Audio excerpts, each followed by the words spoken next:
6 months ago, I wanted to be a speaker at TEDx. Here's what happened. I've been a keynote speaker for years, but the TEDx stage was a new challenge.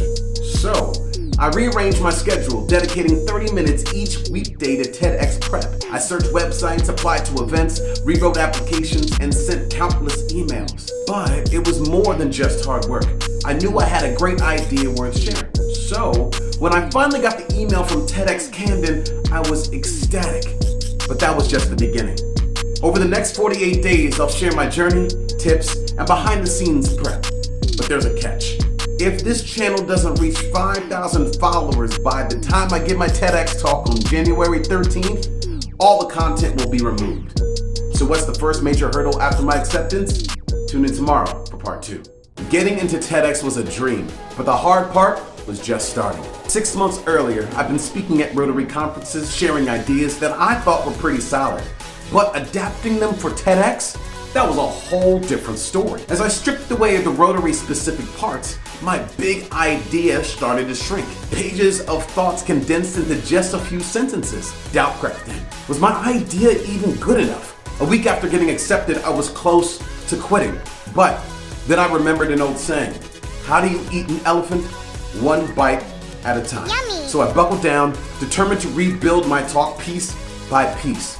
Tune in tomorrow for part 3 to see how I started reshaping my idea for the TEDx stage. I almost gave up on my TEDx talk, but this one hack saved me. It was all about taking time to just think, something we often don't allow ourselves to do.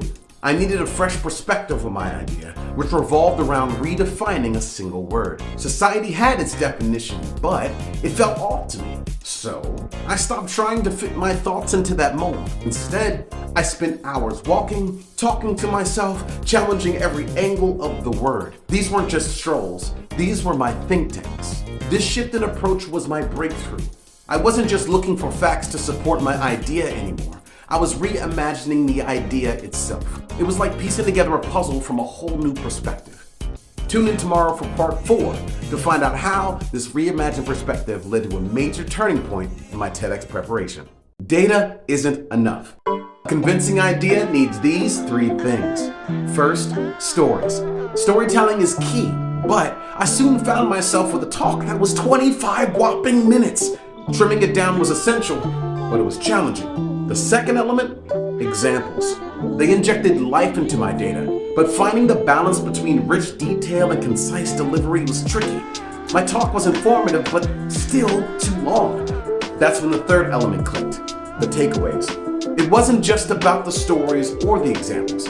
It was about what the audience was supposed to walk away with. Focusing on this helped me streamline my talk, keeping it powerful yet concise. If this channel doesn't reach 5,000 followers by the time I give my TEDx talk on January 13th, all the content will be removed. With the content shaping up, tomorrow on part 5, we'll talk about the presentation itself. Stay tuned.